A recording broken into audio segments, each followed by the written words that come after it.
La historia de la Iglesia de Jesucristo merece que se recuerde. Pesquisas. Mormonas.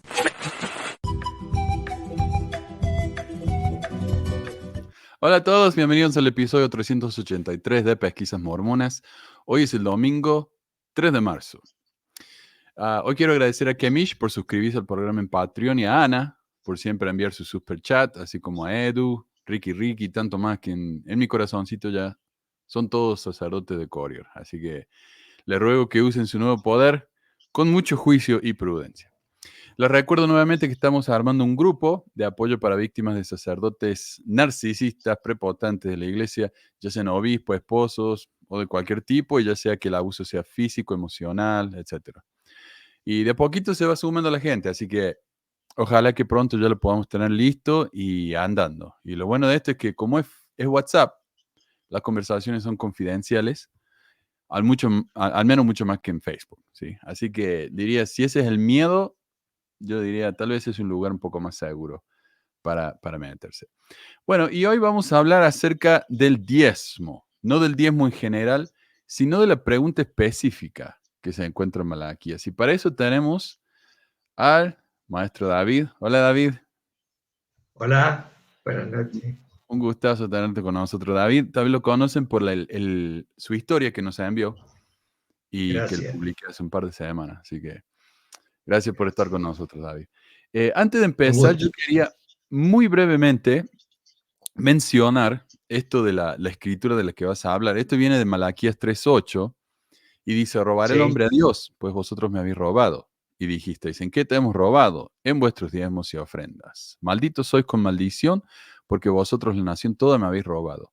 Traed todos los diezmos al alfolí y haya alimento en mi casa y probadme ahora en esto, dice Jehová de los ejércitos, si no os abriré la ventana de los cielos y derramaré sobre vosotros bendición hasta que sobreabunde. Esa escritura es muy, muy mencionada en la iglesia. Es como la prueba de ellos de que el diezmo es mandamiento divino. Eh, y no solamente eso, sino que tenemos que... me frisé ahí. No solamente tenemos que obedecerlo o vamos a ser malditos. Y si hacemos lo que nos promete, vamos a tener bendición hasta que sobreabunde. A mí tantos me dicen, pero yo pago el diezmo y tengo lo suficiente. Pero eso no es lo que dice la escritura. La escritura dice hasta que sobreabunde.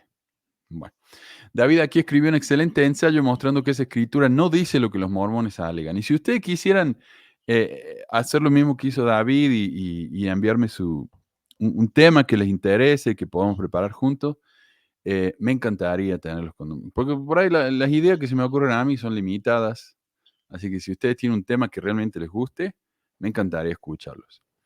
Pero antes de eso, quiero hacer un breve, muy breve repaso del diezmo, según lo que aparece en la Biblia, más específicamente el Antiguo Testamento, ya que esta es una ley mosaica, aunque me dicen que no, porque habrán pagado el diezmo. Bueno, vamos a ver, ¿no?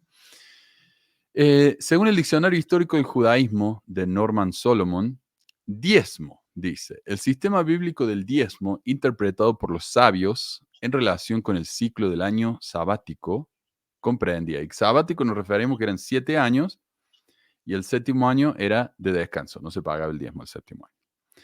De los años 1 al 6 es lo que se llama el primer diezmo.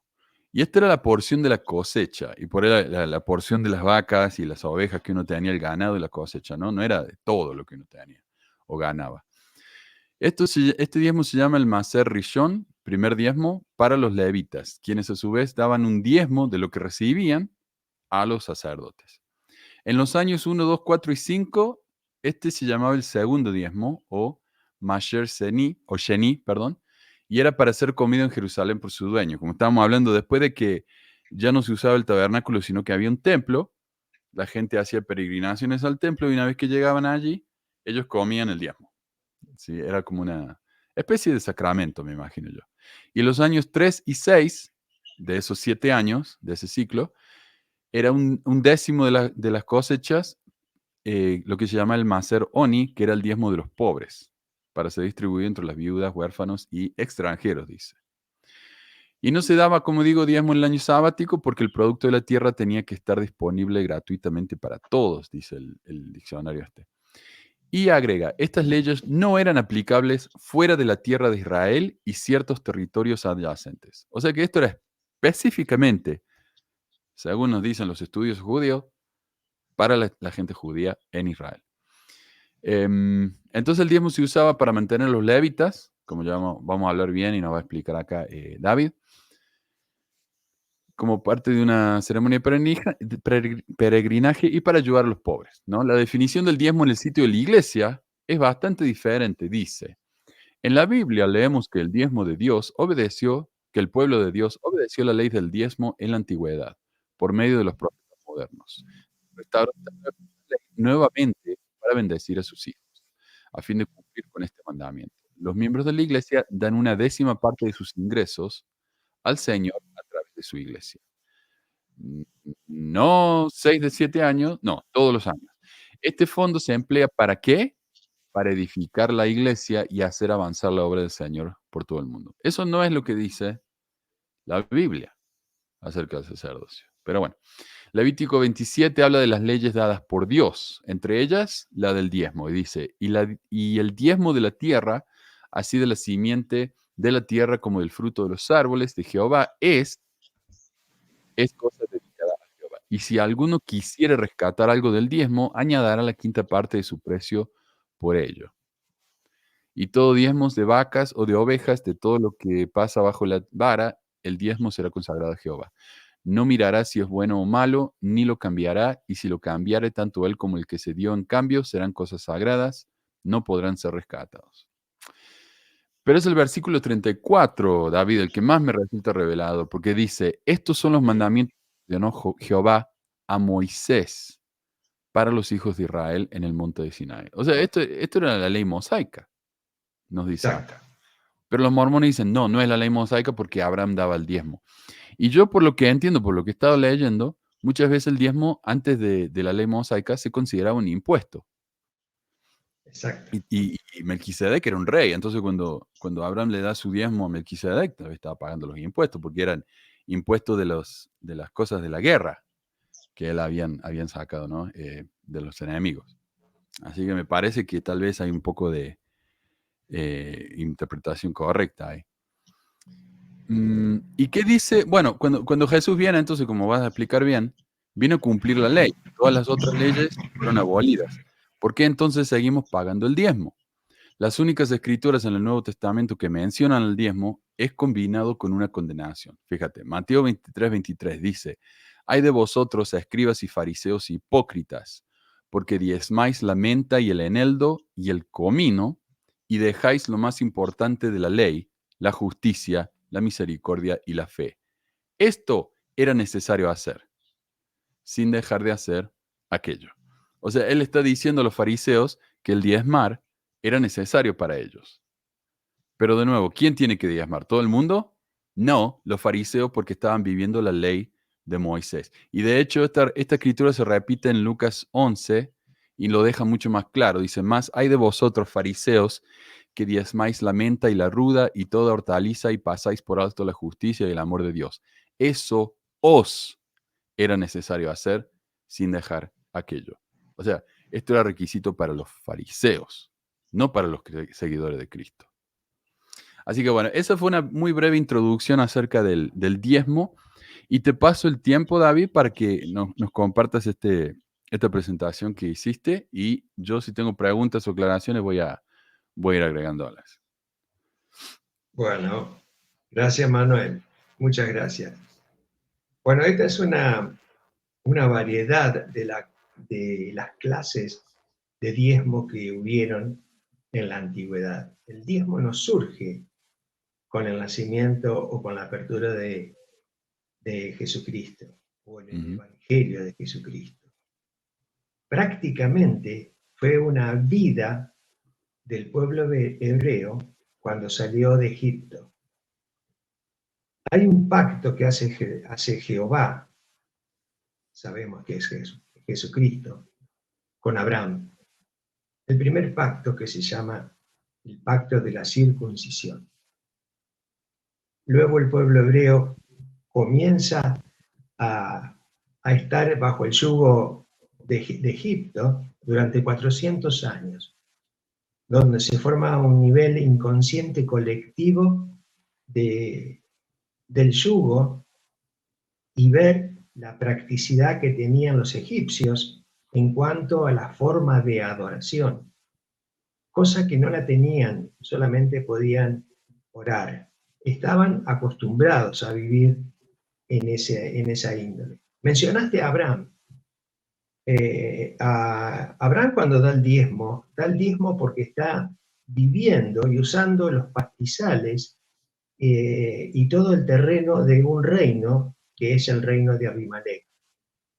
Después también encontramos otro raro diezmo cuando Israel ya penetra o entra en la tierra de Canaán y destruye a los filisteos. Y ahí Jehová vuelve a decirle que usen el botín de cada guerra o de cada matanza que hace el pueblo de Israel, que usen el botín, una décima parte para cada tribu, y también separen la décima parte para el tabernáculo, porque todavía estaba en función. Bueno, pero voy al tema. El tema a mí me preocupó mucho y como habrán escuchado en mi pequeño audio, fui un miembro durante 55 años y siempre había unos púlpitos, no todos los domingos, pero casi todos los domingos, o específicamente cuando bajaban los números de ofrenda y ayuno, el tema del ayuno. Y esta pregunta, ¿robará el hombre a Dios?, se ha estigmatizado en la mente del miembro, ha entrado muy profundamente, porque nos pregunta, aislada de las Escrituras, ¿robará el hombre a Dios? ¿Cómo que te hemos robado? Pues vosotros me habéis robado. ¿En qué te hemos robado? En vuestros diezmos y ofrendas. Claro. Pero, como el encabezamiento que hizo Manuel, muy, muy práctico, había una variedad dentro del pueblo hebreo. Y hay que separar los tiempos. Yo voy a tratar de explicarlo dentro de una línea histórica, tal vez no con buena distancia entre ellos, nombraré algunos profetas, pero sí el inicio de cuando el Señor lo llama a Moisés al monte de Sinaí, donde iba a recibir, ya ha salido el pueblo a recibir las famosas planchas de piedra o los 10 mandamientos. Uh-huh. Esta pregunta hecha por Jehová resuena desde hace cientos de años. ¿Robará el hombre a Dios?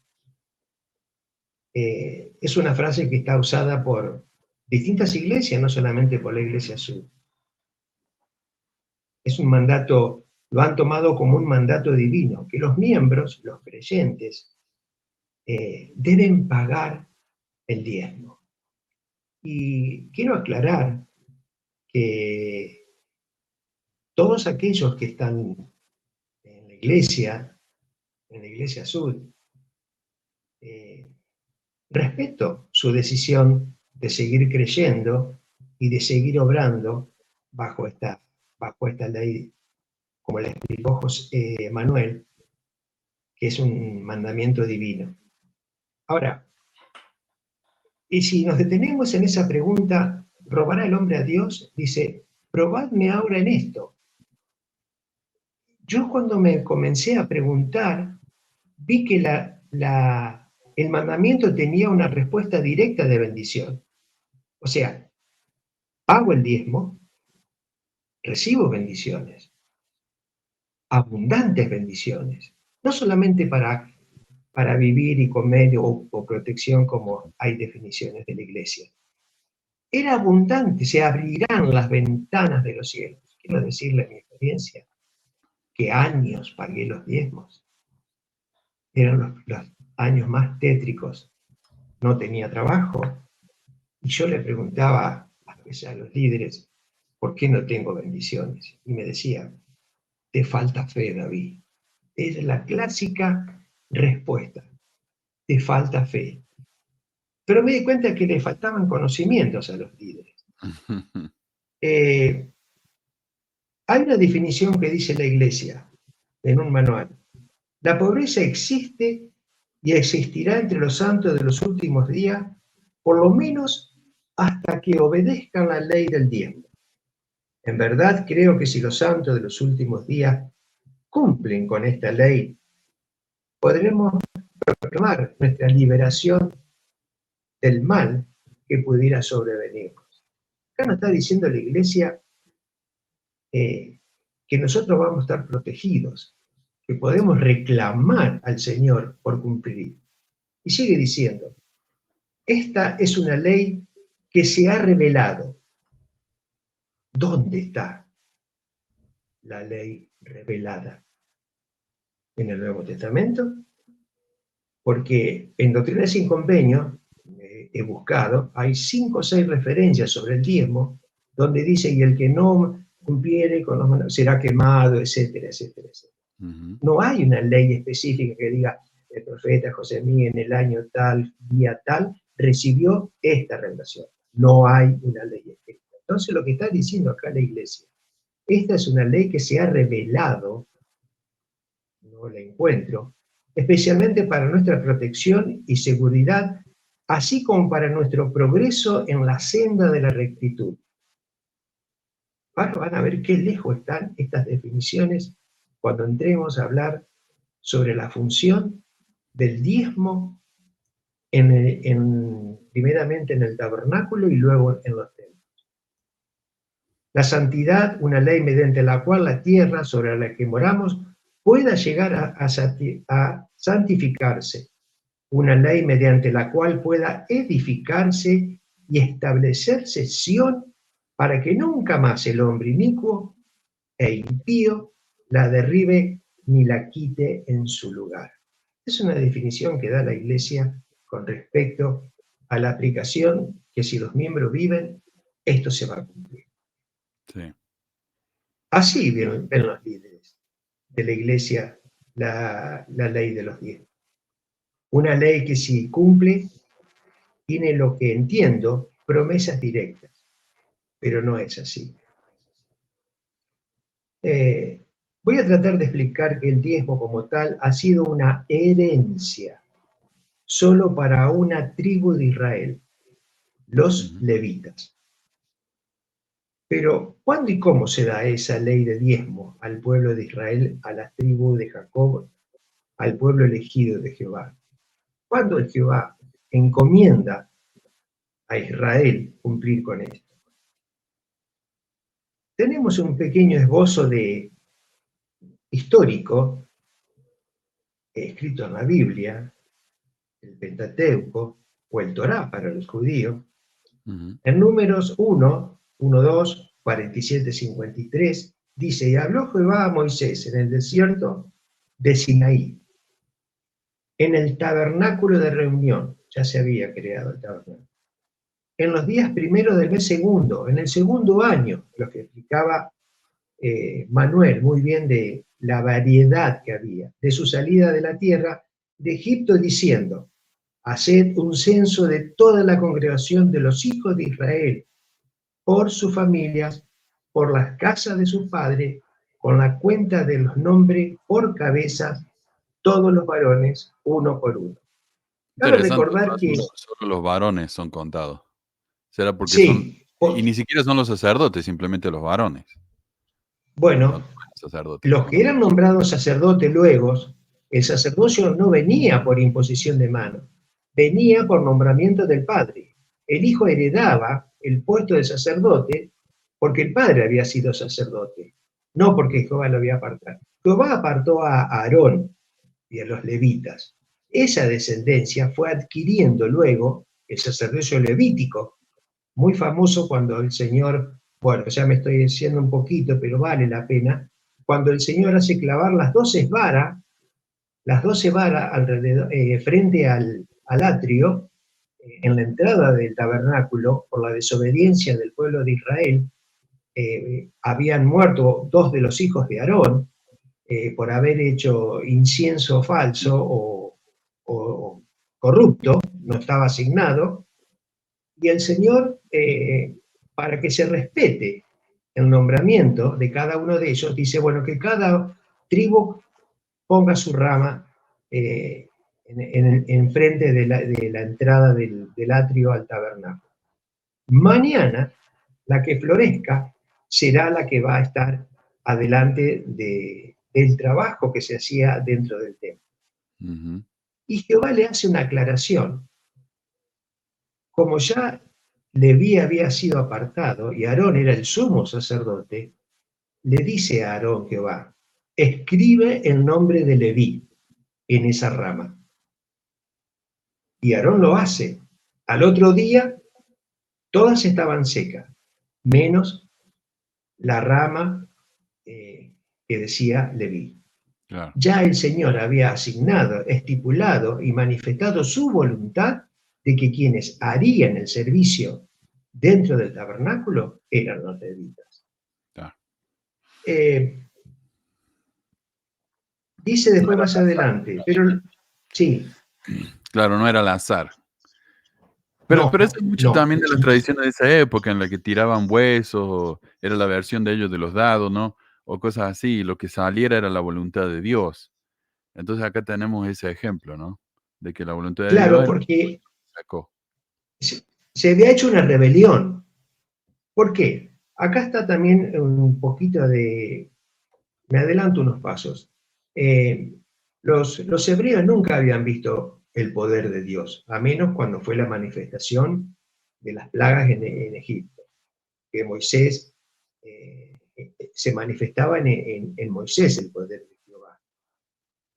Y ellos veían que los egipcios adoraban grandes estatuas de oro, etcétera, etcétera.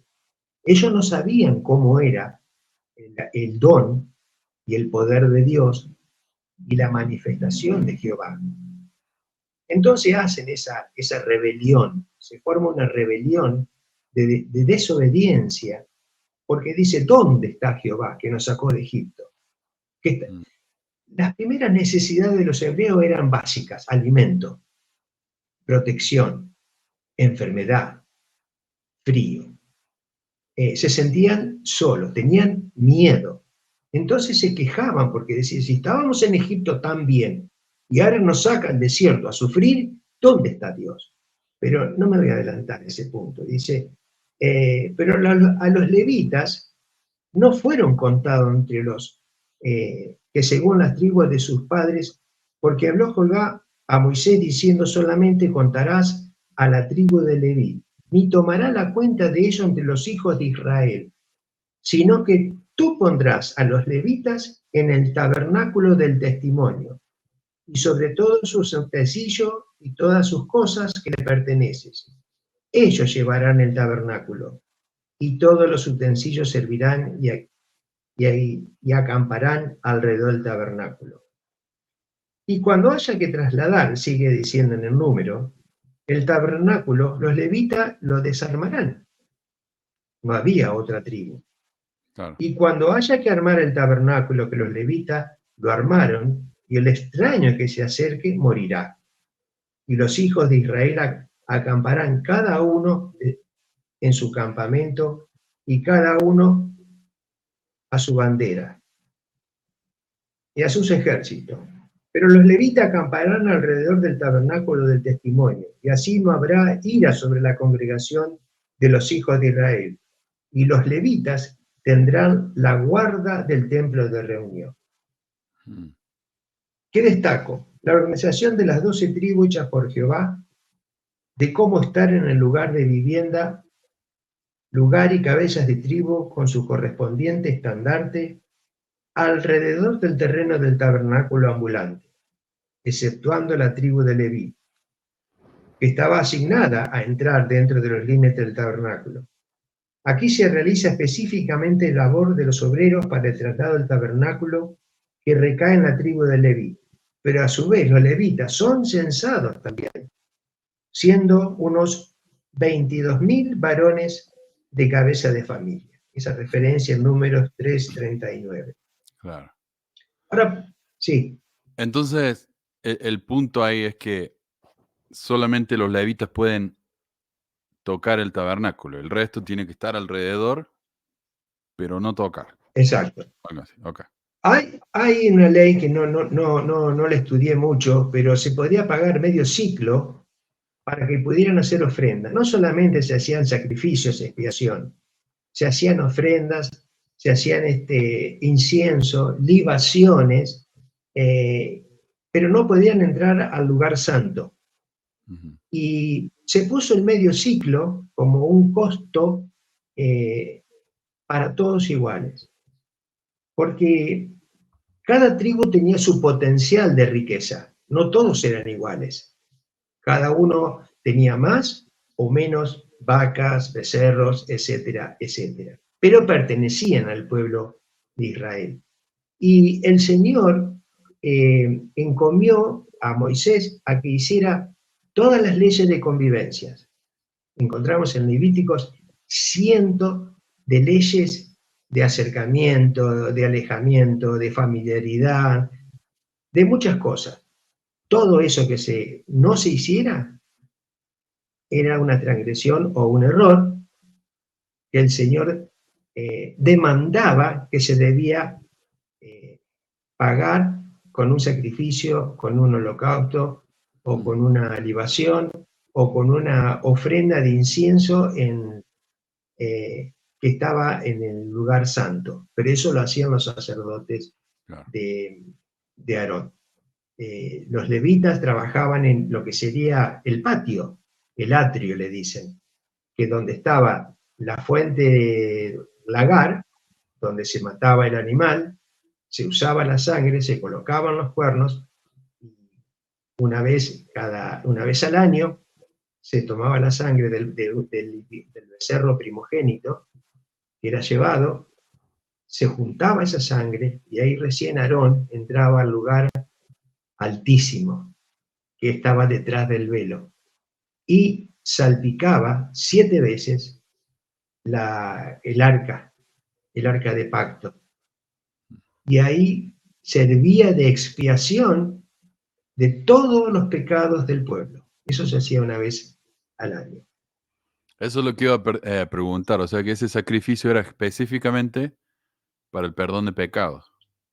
Para el perdón de pecado de Israel. De Israel. De Israel.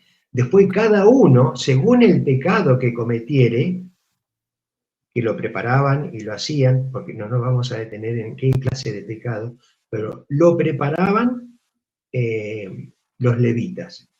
Porque cada pecado no llevaba una cabeza de becerro, llevaba las entrañas según el pecado que era, llevaban los riñones según qué pecado o ofensa hubiese cometido, y llevaban las manos y las patas, y eran quemada la grosura.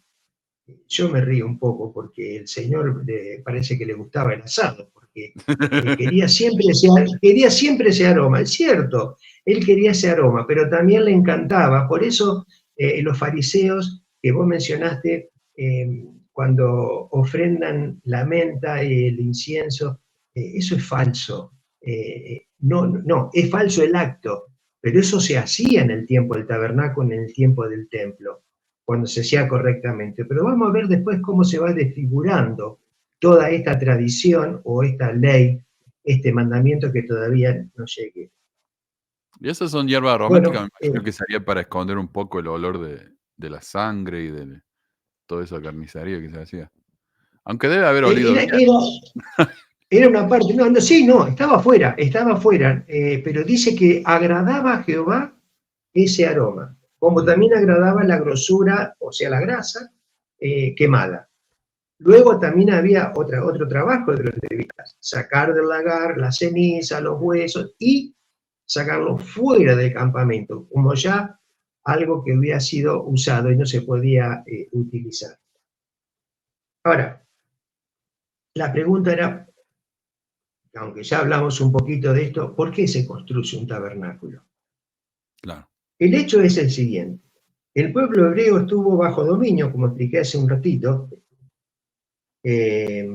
durante 400 años. Este pueblo era sometido a su subyugante, la clase de adoración por medio de ídolos, quedó en el inconsciente colectivo de los hebreos, la forma de adoración adúltera. el rescate causó un torbellino emocional cuando fueron sacados de Egipto. Confusión, alegría, desesperación. Y al único que veían eran al líder, a Moisés. Era una generación tambaleante, que erraba a cada paso. No veía a su Dios o a Jehová, que tanto habían reclamado para salir, por la promesa de Abraham, del yugo. Pero cuando Moisés sube al monte de Sinaí, el pueblo hebreo se desconcierta, pierde el equilibrio de sus emociones y solo proyectan sus necesidades, como mencioné, hambre, la falta del líder, el desconcierto, la incomodidad del desierto, el miedo, y se manifiestan dudosos de que el haber salido de Egipto, eso les trajo el mal. Y dudan de su Dios, porque no lo ven. No está una imagen. Y comienzan a querer volver a sus corazones a la idolatría. Y comienzan a molestar a Aarón. Entonces cuando lo increpan a Aarón, y dice, ¿dónde está Moisés? Porque Moisés se había ido como 45 y pico de días, no sé cuántos días se había ido al monte de Sinaí, y tardaba, y no venía, y no había actividad, digamos, de futuro para el pueblo hebreo. Entonces dice, bueno, hagamos un becerro de oro, el famoso becerro de oro, el gran error que comete Aarón, siendo hermano de Moisés. Que dicho sea de paso, la mamá de Moisés y de Aarón era levita, de la tribu de Leví.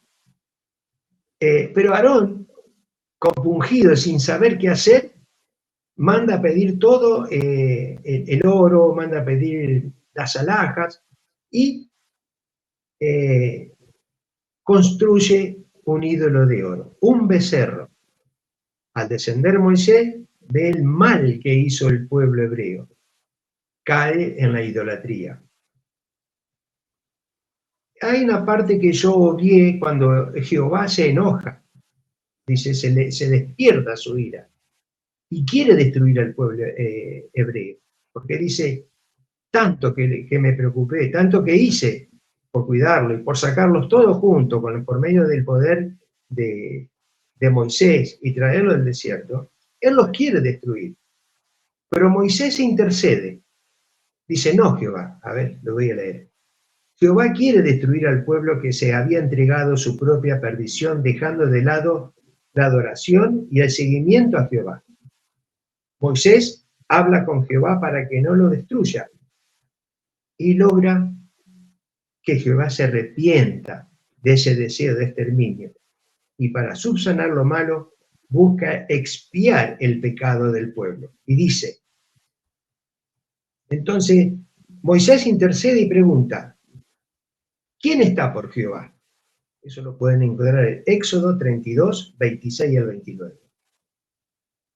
¿Quién está por Jehová? O sea, imagínenselo, yo conté, está en la Biblia, 603.552 hebreos salieron de Israel. Había muchísimos. Pero hubo un grupo que hizo tumulto, que quería sobrepasar la autoridad de Aarón. Cuando Aarón habla Moisés habla con Jehová y logra que Jehová baje los decibeles, enfrenta a todos los hebreos y le dice, bueno, a ver ahora, ¿quién está por Jehová? La única tribu que da un paso adelante es la tribu de Leví. Entonces, Moisés aparta la tribu de Leví y hace poner sus espadas en su muslo, dice la Escritura.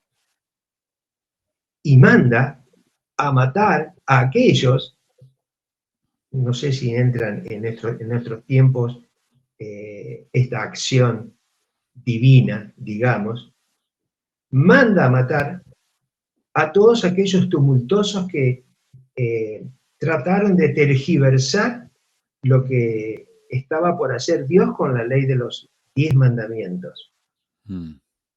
Luego explica... Pero o sea, los 10 mandamientos todavía no los tenían, los estaba trayendo... No. Bajaba Moisés y encuentra un tumulto y rompe esas tablas. Claro. Se enoja. se enoja junto con Jehová. Y entonces empieza a hacer eso. Cuando terminan de hacer esa matanza, que la explicación de por qué hace esa matanza está en Éxodo 32, 33 al 35, el pueblo de Leví, por boca de Moisés, es consagración ante Jehová. Así se lo denomina a partir de ese tiempo o de ese día a la tribu de Leví. Una tribu consagrada ante Jehová. Al salir de Egipto, menciono nuevamente, el pueblo necesitó leyes, forma de adoración, de cumplir con holocaustos y sacrificios por los errores, un sinfín de reglas de convivencias, cada uno que fuera alterada o no cumplida, estaba condenada ante Jehová. Entonces manda construir un tabernáculo, y acá viene lo maravilloso que a veces yo me maravillo. ¿Qué hace Jehová? Ah, ¿no me ven ustedes? El pueblo hebreo. ¿No me entienden que estoy? Bueno, vamos a hacer un tabernáculo. Las escrituras determinan específicamente todos los detalles de cómo se hace un tabernáculo. ¿Y el tabernáculo para qué era? En ese lugar moraba la presencia de Jehová, con todas sus partes establecidas por Jehová. De esta manera el pueblo hebreo tendría delante de sus ojos la presencia de Jehová, día a día y todas sus noches, por el término de 40 años. De día en una nube, en el lugar altísimo, y por la noche era el fuego. Oh, se calman el pueblo hebreo. El pueblo de Israel ya adquiere una confianza sobre Jehová. Claro. El tabernáculo contaba de 3 partes. Atrio, si queremos lo podemos hacer, no al estilo sud, pero podemos aprender de las escrituras que también nos enseñan la parte terrenal. Cómo se movían el pueblo de Leví. Ujú. A ir al lagar, el sacrificio, era una forma de vida. Luego estaba el lugar santo, donde oficiaban los levitas y preparaban los utensilios, vasijas, cuernos para depositar la sangre de expiación, donde estaban las fuentes de lavamiento, esto es el atrio, perdón, los candelabros, el incienso, la mesa para poner los panes sin levadura, llamada mesa de proposición. 12 panes se ponían en ese lugar. Ah, perfecto, Manuel. 12 panes se ponían, un pan por cada tribu. Okay. Y eso a su vez era el alimento para los sacerdotes de Aarón. El lugar altísimo estaba detrás del velo, donde solo los sacerdotes de Aarón entraban para esparcir la sangre de expiación del pueblo sobre el arca del pacto. El resto de las tribus, como ya dije, estaban establecidas en un orden, no cualquiera ocupaba un lugar, era por la cantidad. No sé si ven que cada sacerdote arónico llevan piedritas de colores en el pecho. ¿Han visto alguna figura? Bueno, era la representación, como no podían entrar al tabernáculo, era la representación de los sacerdotes que entraban, entraban al lugar santo, en representación de las 12 tribus para oficiar todo lo que se le pidiere por parte de Jehová. Una pregunta, David. Entonces, sí. Esto fue antes del templo, ¿verdad? Sí. O sea que antes en el del desierto templo fue. Estaba como escondido de la gente, excepto por los levitas. ¿Ellos eran los únicos que podían verlo? ¿Cómo?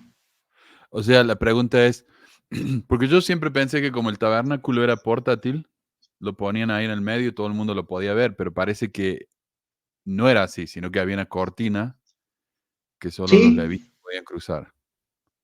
Exacto. No podían entrar. Por eso, después hay otra rebelión que creo que la expliqué, que es la de los hijos de Aarón, porque dice, ¿cómo? Nosotros no podemos entrar. Y el Señor mandó a destruir a más de 200 personas que se habían rebelado para poder ingresar a ofrecer incienso, que son los hijos de Aarón. En el tabernáculo no se ingresaba, estaba vedado a quienes no fueran levitas o del sacerdocio de Aarón. Bueno, las 12 tribus estaban afuera del tabernáculo con un orden preestablecido, y los levitas obreros dentro del tabernáculo que vivían representaban, acá hay un detalle muy lindo, los primogénitos de la casa de Israel. Como los primogénitos, o sea, cada representante de cada tribu no podía entrar, los levitas los representaban. ¿Y por qué era tan importante? Porque cuando el Señor o Jehová sacó al pueblo de Egipto, ¿a quién mató? Si no tenía en su arco en la puerta la marca de la sangre. A los primogénitos de todo el pueblo hebreo también, específicamente para ellos. Entonces, como consagración y representación de ese acto divino que hizo Jehová al sacar al pueblo de Israel, los levitas representaban también a los primogénitos de ese éxodo. Bueno, acá lo tengo. En el censo del Sinaí, cuando el Señor manda, Israel tiene 603.550. Por cada primogénito de cada tribu había un total de 22.273. Un levita representaba a un primogénito. Número 40-41. Los levitas son ofrendados a servir a Jehová. Lo pueden encontrar en número 8:11. Y Aarón los presenta como ofrenda mecida a Jehová y ante los hijos de Israel, y servirán en el ministerio de Jehová. Okay. ¿Cuántos obreros había en el templo? 8.500. Número 4, 47-48. Siempre hay que llevar las cifras, porque vamos a llegar al momento de cómo se alimentaban estas personas.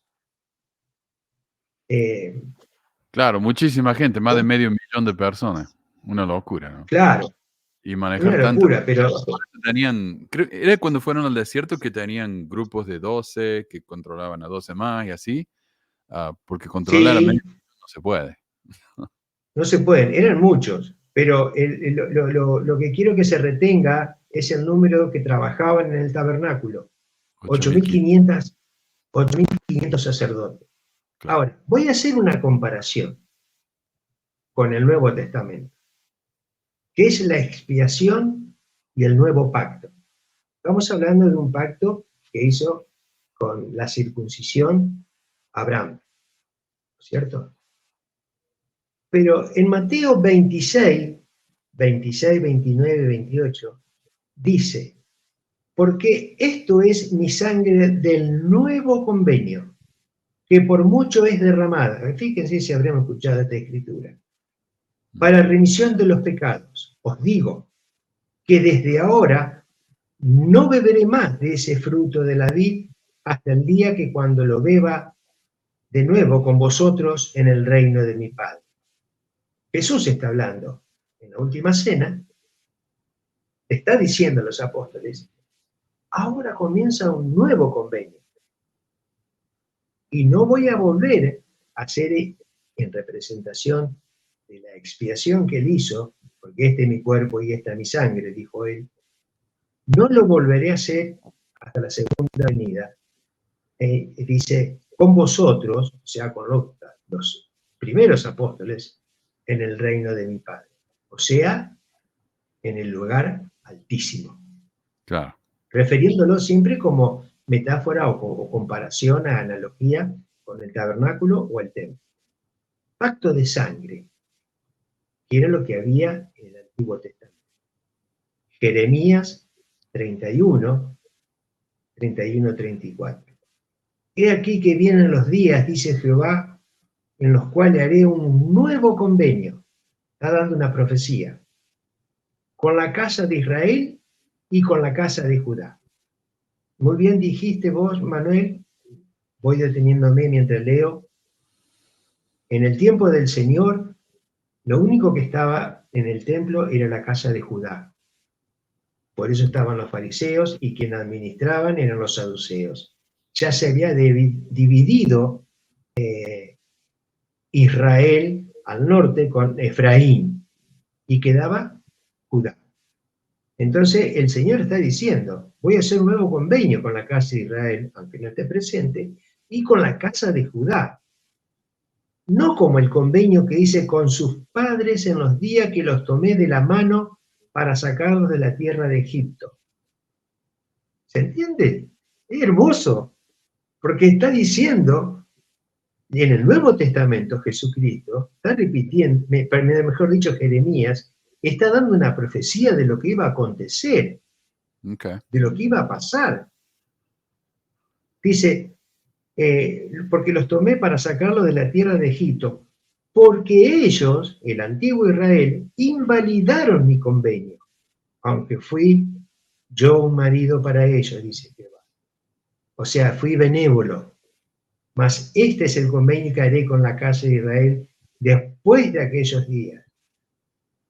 Pondré en su mente y la escribiré en sus corazones, o sea, la ley. Sí. Pondré la ley en su mente y escribiré en sus corazones. Es el Evangelio nuevo de Jesucristo. Poner en nuestra mente. ¿Qué pide después el Señor más adelante? La circuncisión de nuestros corazones. Ya deja el pacto viejo. Bueno, pero ya llego a esas partes. Y seré su Dios y ellos serán mi pueblo. Y no enseñará más ninguno a su prójimo y ninguno a su hermano diciendo, conoce Jehová, porque todos me conocerán, desde el más pequeño de ellos hasta el más grande, dice Jehová, porque perdonaré la iniquidad de ellos y no me acordaré más de sus pecados. ¿Quién lo hace? El sacrificio expiatorio de Jesucristo, el nuevo pacto, que ahora está representado en el Nuevo Testamento por la Santa Cena. Claro. Todo lo vivido desde el Éxodo al salir de Egipto y hasta el tiempo de Jesucristo, el pueblo de Israel es un espejo de lo que sería la vida terrenal de Jesús y de cómo lo llevó a cabo con el cumplimiento de las profecías. Lo dijiste al comienzo. Vino a cumplir esa ley.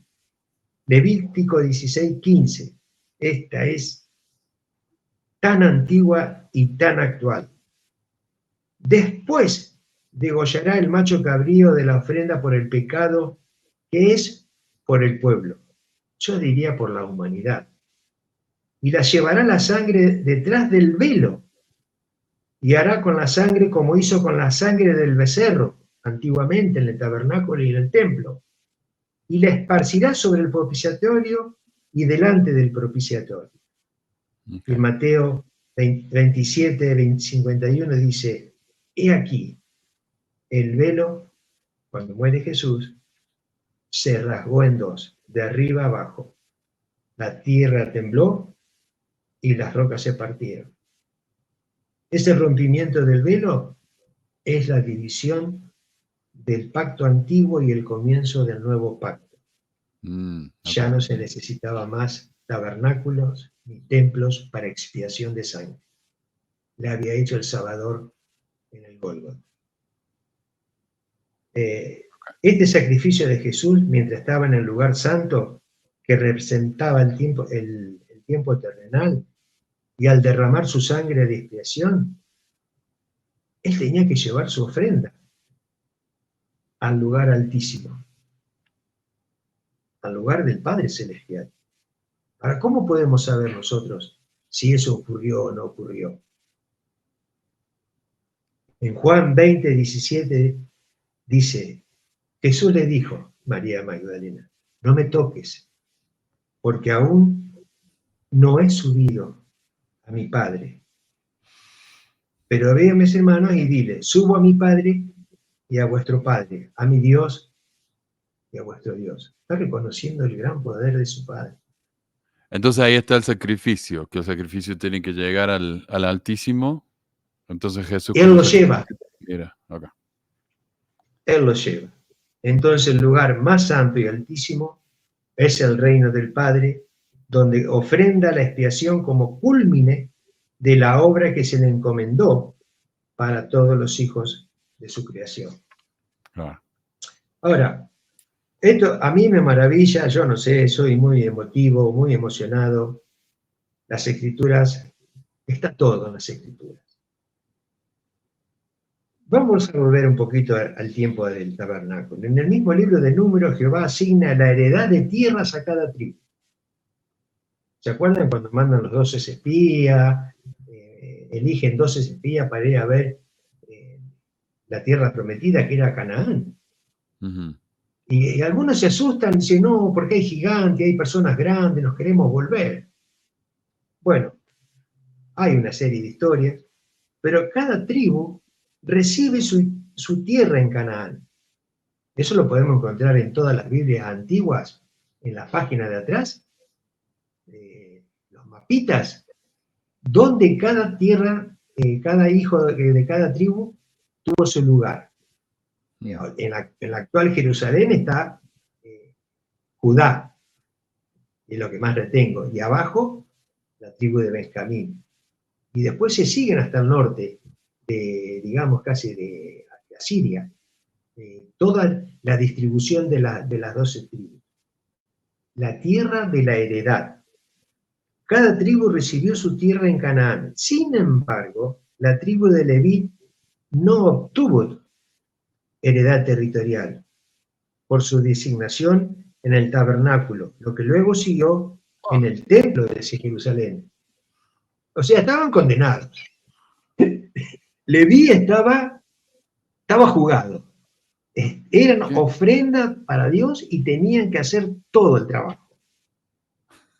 Entonces Jehová le asigna lo siguiente a la tribu de Leví. Eso suena como castigo, no sé, o será que es como ellos tienen la bendición de trabajar en el templo, no tienen tierra. No. Ellos tenían, más adelante lo voy a mencionar, ellos tenían, porque no podían estar los 8.500, eran muchos. Entonces Esa gente que no trabajaba, ¿dónde estaban? Bueno, pongámosle signo de pregunta. En Números 18, 24, 28, acá viene cuando se abre la promesa o la ley. Porque a los levitas les es dado por heredad los diezmos de Israel, que ofrecerán a Jehová como ofrenda. Por eso le he dicho, entre los hijos de Israel no poseerán heredad a Leví. Y habló Jehová a Moisés diciendo, así hablarás a los levitas y le dirás, cuando toméis los diezmos de los hijos de Israel que os he dado de ellos, como vuestra heredad, esta es una palabra clave. Leví, la única heredad, son los diezmos de las 11 tribus. Vosotros presentaréis de ellos como ofrenda mecida a Jehová el diezmo de los diezmos. O sea, los levitas tenían que tomar una porción y hacer también el sacrificio de expiación, etcétera, etcétera, etcétera. Claro, ellos también pagaban el diezmo. Y yo me pregunto, porque digamos, los líderes de hoy, bueno, lo que yo leí por ahí, es que como vimos ahí según el diccionario de historia judía, el diezmo solamente se pagaba mientras los judíos vivían en Israel, luego que se fueron ya no.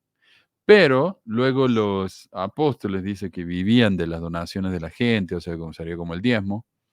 Y ahora que los líderes reciben el sueldo de los diezmos, me pregunto si ellos pagarán el diezmo de ese diezmo, lo cual yo no creo. No sé. Bueno, vos sos el investigador. Vos que sos el que investigás. Es cierto, eso tendrían que pagar, ¿no es cierto? La parte de los diezmos. Acá está. Bueno, dice... ¿Sigo? Sí, por favor. Y daréis de ellos la ofrenda elevada a Jehová a Aarón el sacerdote. Ellos tenían que ofrecer a Aarón la parte de la 10ª parte que habían recibido. Claro.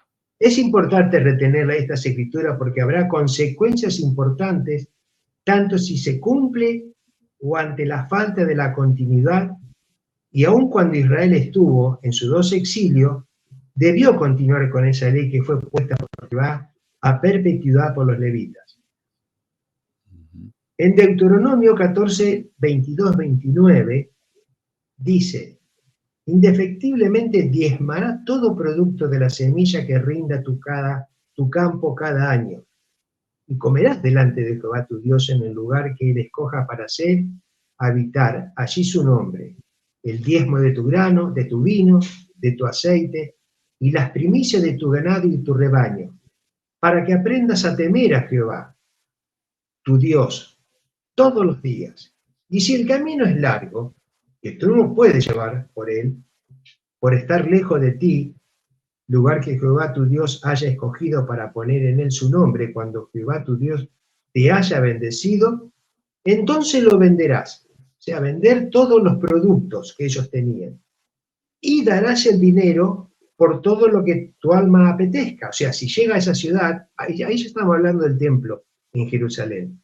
Para no cargar con tantos animales y con tantas cosas, ellos podían vender y transformarlo en dinero. Ahí está donde encontramos la purificación del templo, cuando el Señor saca todos los animales. ¿Por qué? Porque la gente iba y compraba. Entonces, para que tu alma apetezca por vacas, por ovejas, por vino, por sidra, o por cualquier cosa que tu alma desee, y comerás allí delante de Jehová tu Dios, y te allegarás tú y tu familia. Creo que esas eran las fiestas solemnes que se hacían en el tiempo del tiempo de cuando estaba funcionando el templo de Salomón. Claro. Ahora, el Señor le hace una aclaración. Tu mano, porque no faltará de dar al menesteroso en medio de la tierra. Por eso yo te mando diciendo: abrirás tu mano a tu hermano, al pobre y al menesteroso en tu tierra. O sea que mientras ellos iban alimentándose, iban comiendo, iban teniendo todas esas riquezas, tenían que compartir. Claro. Ahora, los sacerdotes sabían, durante de las ofrendas de los almacenes. Te perdimos por un segundo, David. Entonces lo que dice acá: no desamparás al levita que habitar en tus poblaciones, porque no tiene parte ni heredad contigo. O sea, yo no sé si esto habrá sido un diezmo doble, porque parece que le pagaban el diezmo a los levitas y también tenían que pagar el diezmo, el segundo diezmo y después el tercer diezmo, en diferentes años, pero sí. En diferentes años, como encontraste vos, en diferentes años se tenía que cumplir con ese diezmo. Ahora lo que estamos hablando es acerca de ese séptimo año. Debían sacar los sobrantes de los almacenes del templo, y solo por el hecho de la pudrición de esos alimentos se deberían usar en donaciones. Paréntesis. ¿Cuántos alimentos hay hoy en la iglesia, no? ¿Y qué tenían que hacer? Fíjense la proporción y la magnitud de la ley que tenía el mandamiento de diezmo. Se debería usar en donaciones al pueblo para alimentar al menesteroso, pero, dice, la avaricia de aquellos los hacía pecar en sus deseos y sus pensamientos. Por tal motivo Jehová les dice: cuídate que no haya en tu corazón pensamiento perverso. Esto se va a ver en muchas partes de las escrituras del Antiguo Testamento. Meditad en vuestros corazones, purificad vuestros corazones. Acá el Señor, Jehová, comienza a ver que los sacerdotes comienzan a tener escondidos malos sentimientos. Segunda Crónica, ya en el tiempo del rey Ezequías, 31, 4, 6 y 11, 14, dice: mandó también al pueblo que habitaba en Jerusalén, ya en el tiempo del templo, que dicen la porción correspondiente a los sacerdotes y a los levitas, para que dedicasen a la ley de Jehová. También los hijos de Israel y de Judá, que habitaban en las ciudades de Judá, dieron del mismo modo los diezmos de las vacas y de las ovejas, y trajeron los diezmos de lo consagrado, de las cosas que había prometido a Jehová, su Dios, y lo juntaron en montones. Se ve que era un momento muy próspero de la tierra de Israel. Entonces mandó Ezequías que prepararan almacenes. Comencemos a retener en la mente el edificio del templo. Ezequías manda a preparar almacenes en la casa de Jehová, y las prepararon, dice, y llevaron fielmente las primicias y los diezmos, y las cosas consagradas a cargo de ellos estaba Conías, el levita, el principal, y Simei su hermano. Bueno, luego sigue nombrando una lista muy grande de genealogía de lo que estaban a cargo en el trabajo del templo. Tenían a su cargo, dice, las ofrendas voluntarias para su Dios y la distribución de las ofrendas a Jehová y las cosas santísimas. El orden y el crecimiento de los diezmos recibidos por parte de los levitas hizo necesario que se ampliaran los almacenes del templo. Ahora, un salto en el tiempo. Esta ley se comienza a perder en cuanto a la santidad, y los sacerdotes, inclusive profetas desobedientes, conocemos la historia del Antiguo Testamento, comienzan a hacer errar a Israel, tanto que ocurre la caída de Israel. Y vienen los dos destierros, conocidos uno por Nabucodonosor y el otro cuando Darío, o Ciro, después los libera, y se reinicia la reconstrucción del templo abatido por Nabucodonosor, cuando éste devuelve todo lo robado, y lo que sigue son algunos comportamientos de los sacerdotes, de sus actos y de cómo trataban a los levitas. Cumpliendo la profecía de Jeremías, Ciro, rey de Persia, habilita el segundo regreso del cautiverio de los israelitas. Pero el profeta Esdra, y acá hay una tal cual copiada el libro de Esdra en Doctrinas y Convenios, es mandado a realizar un censo de genealogía. Con los jefes de familias cautivas era importante tener el listado porque según los preceptos había que mantener el linaje y el sacerdocio. Y en su libro, Esdra hace un encuentro que 652 personas no correspondía estar dentro de esa genealogía. Pero se retiene un nombre muy importante, Tobías, que más adelante va a surgir dentro de las paredes del templo. Aclárame un poquito, David. ¿Esta genealogía es de los levitas o de qué estamos haciendo aquí? De los judíos. De los Pueblo, judíos. el único pueblo que volvió después del segundo exilio que liberó Nabucodonosor, el sueño, fue solamente la tribu de Judá. Por eso hoy tenemos Judá, los judíos, y el resto de Israel esparcido. O sea que había 652 jefes que no eran judíos. No eran judíos. En el censo descubren que hay 652 jefes que no son judíos, pero hay uno que es Tobías, que estaba relacionado con un judío, que más adelante vamos a ver. Okay. Ahora comienzan, digamos, la corrupción dentro del grupo sacerdotal. Aquellos que conocían la ley de Moisés, aquellos que sabían la voluntad de Jehová. El libro de Miqueas dice que a pesar de la bondad para con ellos, el pueblo no había servido a Jehová ni en espíritu ni en verdad, y que debían actuar rectamente para amar, esto se va a encontrar también en el Nuevo Testamento, amar la misericordia y andar en humildad delante de él, o sea, de Jehová. Entonces Miqueas, o sea, Jehová, por boca de Miqueas, dice: ¿con qué me presentaré ante Jehová y adoraré al Dios Altísimo? ¿Me presentaré ante él con holocausto, con becerros de un año? Que era lo que decía la ley. ¿Se agradará Jehová de millares de carnero o de 10.000 arroyos de aceite? ¿Daré a mi primogénito por rebelión, el fruto de mis entrañas por el pecado de mi alma? Se consultaban los sacerdotes.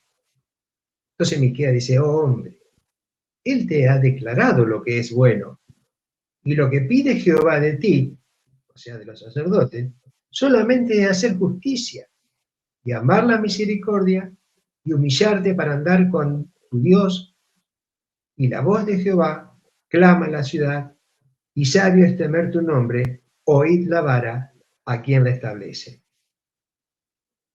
¿Hay aún en casa del impío tesoros de impiedad? Acá comienza a develarse secretos internos del templo ya en el tiempo de Salomón. ¿Hay en casas del impío tesoro de impiedad, medida escasa que sea detestable? ¿Debo considerar justas las balanzas falsas y la bolsa de pesas engañosas? Y sigue diciendo, sus ricos se llenaron de rapiñas, y sus moradores hablaron mentira, y su lengua es engañosa en su boca. Por eso yo también te debilitaré, hiriéndote, asolándote por tus pecados. Tú comerás y no te saciarás, y tu escasez estará en medio de ti, y tú recogerás, pero no retendrás, y lo que retengas lo entregaré yo a la espada. Tú sembrarás, mas no segarás, pisarás aceitunas, mas no te ungirás con el aceite, y el mosto, mas no beberás el vino. Okay. Con estas palabras, por boca de Miquea, Jehová, son muy importantes porque dará la base para las futuras palabras de Malaquías, en su enojo con los sacerdotes. Y explica cómo será la vida de ellos, de la escasez, de la falta de alimentos. La tierra no le dará fruto por estar todos los sacerdotes en formas corruptas o corrompidas. Porque el Señor les promete... Cuando habla de las balanzas, perdón que te interrumpa, cuando habla de las balanzas, ¿se está refiriendo a lo que dona la gente para sacrificar en el templo? Era cuando llevaban los diezmos. Está el tema de los llevaban los diezmos, y más adelante vamos a encontrar una contabilidad dentro del templo. Y ¿qué es lo que descubre Zacarías, creo que es? O Nehemías, no, bueno, ya llego, pero llego a tu pregunta, llego. Claro. En el libro de Ageo, capítulo 2, del 11 al 16, dice: Jehová de forma clara y precisa le enumera a los sacerdotes todo el mal que habían cometido, del robo y las falsas medidas, como también de guardarse lo mejor de la grosura de los animales, dejándolo impuro para los sacrificios. No es menor el detalle de la maldad y el desvío de los sacerdotes con sus corazones corruptos. Así ha dicho Jehová en el libro de Ageo, Jehová de los ejércitos. Pregunta ahora a los sacerdotes, esto es, me imagino el diálogo de Jehová con el profeta Ageo. A ver, preguntale a los sacerdotes acerca de la ley, ya que tanto conocían los sacerdotes, ¿no? Y diles, si alguno lleva carne consagrada en la falda de su ropa, o sea, mientras hacían la consagración y la matanza para hacer el ofrecimiento del sacrificio, toca su falda. Con el vuelo de ella toca el pan o la comida o el vino o el aceite o cualquier otra comida. ¿Acaso, dice, quedarán estas cosas consagradas? Y respondieron los sacerdotes, no. Sabían la ley los sacerdotes. Claro. Y respondió y dijo Ageo, si una persona impura a causa de haber tocado un muerto, toca alguna de estas cosas, ¿quedará inmunda? O sea, todos los utensilios que habían en los templos. Respondieron los sacerdotes y dijeron, inmunda quedará. Y respondió Ageo y dijo, así, este pueblo y esta nación delante de mí, hablando por Jehová, dice, y asimismo toda obra de sus manos y todo lo que aquí ofrecen es inmundo. Ahora pues, le dice el Señor, meditad en vuestros corazones. Otra vez le vuelve a decir, qué paciencia, Jehová. Duro de servir, decían. Meditad en vuestros corazones. Desde el día en adelante, antes que ponga piedra sobre piedra en el templo de Jehová, antes que sucediesen estas cosas, venían algunos al montón, o sea, iban al templo, los sacerdotes, acá está te respondo, y de 20 efas, que serían cántaros, había solo 10. Y venía alguno al lagar para sacar 50 cántaros del lagar, y había solo 20. Ay, ay, ay. Así es como se empieza a notar, ¿robará el hombre a Dios? Acá estaban robando los sacerdotes en el templo. Jehová dice, reprende a los sacerdotes por boca de Malaquías. Después, más adelante. Y vamos ahora cuando... Directamente estaban robando. Estaban robando el estaban dinero. robando. Directamente. Estaban robando, directamente estaban robando. Dentro del templo dijimos que habían hecho almacenes porque eran tanta la abundancia que había que Claro. ellos comienzan a robar. Ahora, el Señor lo sabe. Y entonces cuando le dice a Geo, sí, porque cuando fuimos en vez de 50 había 20 y en vez de 20 había 10. Ya Claro. le está marcando la cancha, como decimos comúnmente, ¿no? Bueno, después dice Nehemías en 3:1, y se levantó el sumo sacerdote Eliasib, el que había venido de ese censo judío del último exilio, con sus hermanos los sacerdotes, y edificaron la puerta de las ovejas. Recuerden que el templo tiene 7 puertas principales, el templo de Salomón. Y en ellos consagraron y colocaron sus puertas hasta las torres de Jamet. Y dice que en ese momento era próspero y el pueblo comienza a diezmar. Lo encontramos en Nehemías capítulo 10, 37 al 39. Okay. Y dice, para traer también las primicias de nuestras masas y de nuestras ofrendas y del fruto de todo árbol, del vino y del aceite, a los sacerdotes, a los depósitos de la casa de nuestro Dios, y el diezmo de nuestras tierras a los levitas, porque los levitas reciben los diezmos de nuestras labores en todas las ciudades. Nehemías, Jehová por boca de Nehemías está diciendo eso. Y estará el sacerdote hijo de Aarón con los levitas cuando los levitas reciban el diezmos, y los levitas llevarán el diezmos del diezmos a la casa de nuestro Dios, a los depósitos de la casa del tesoro, porque a los depósitos han de llevar los hijos de Israel, y los hijos de Leví la ofrenda del grano, del vino y del aceite, y allí estarán los utensilios del santuario, y los sacerdotes que ministran, y los porteros, y los cantores, no abandonaremos la casa de nuestro Dios. Va a haber un tiempo en que Israel deja de cubrir los diezmos, especialmente en la época de los exilios.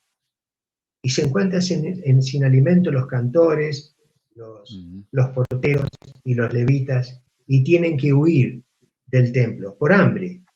Claro. Y se van a un lugar, cada tribu tenía asignado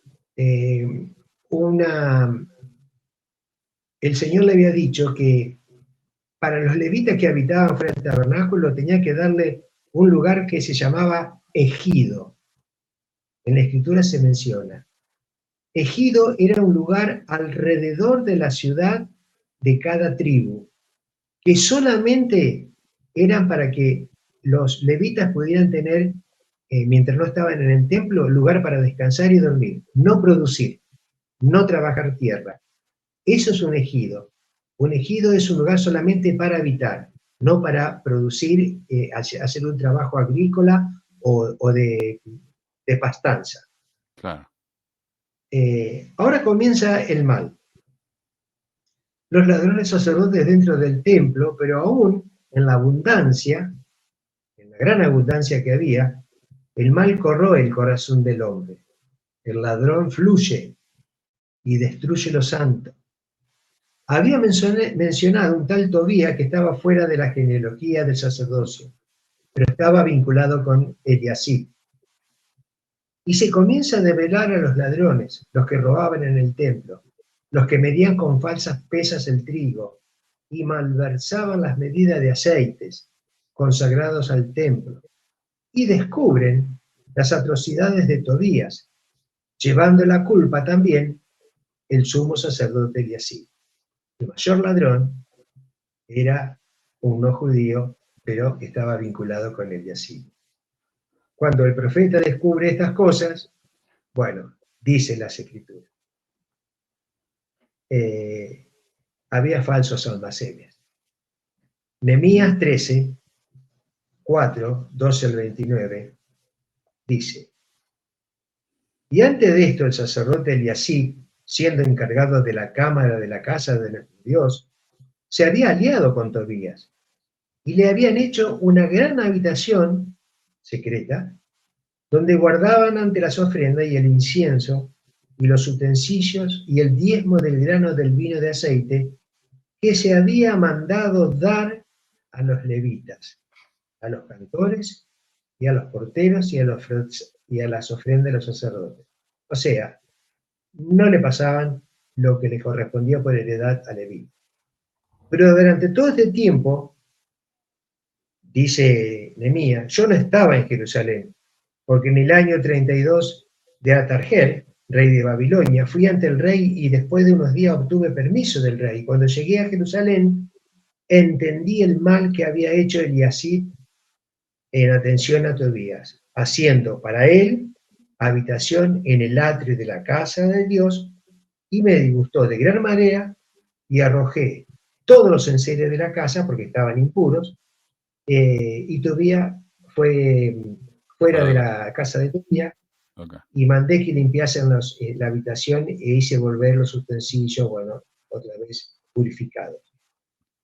Dice Nehemías, descubrí a sí mismo, Nehemías habla, descubrí a sí mismo que las porciones para los levitas no se les había dado, que los levitas y los cantores que hacían el servicio habían huido cada uno a su campo. Entonces contendí con los oficiales del sacerdocio, de los sacerdotes en el templo, y le dije, ¿por qué está la casa de Dios abandonada?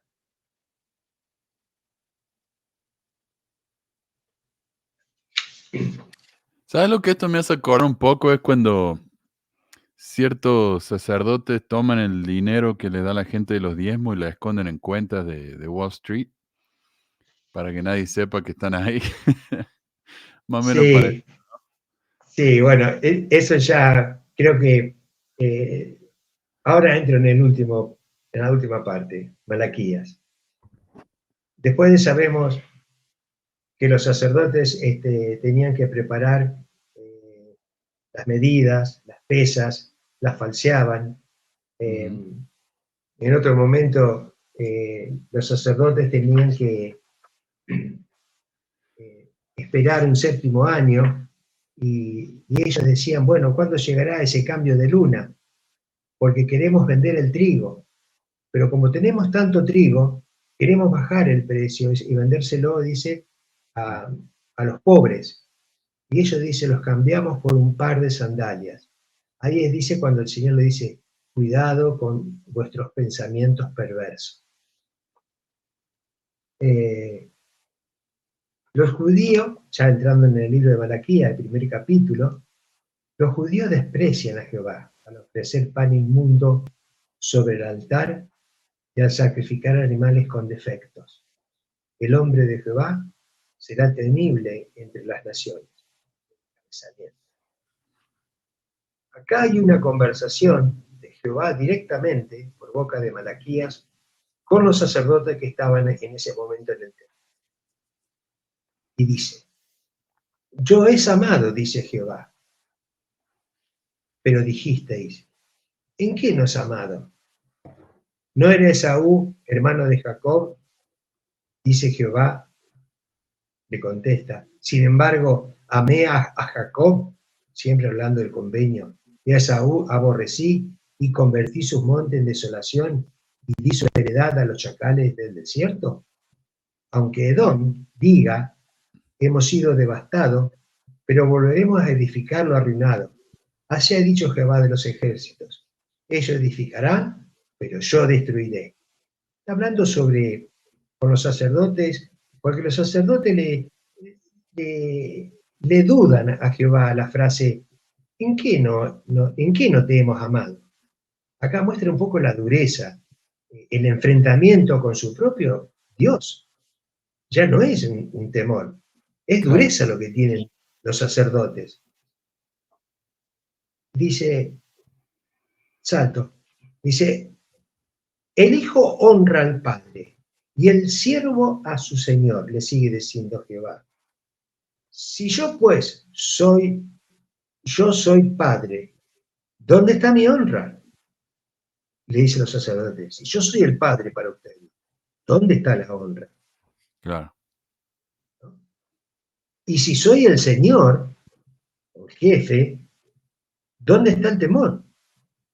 Dice Jehová de los ejércitos, a vosotros, oh sacerdotes que menospreciáis mi nombre y decís, ¿en qué temo menospreciado tu nombre?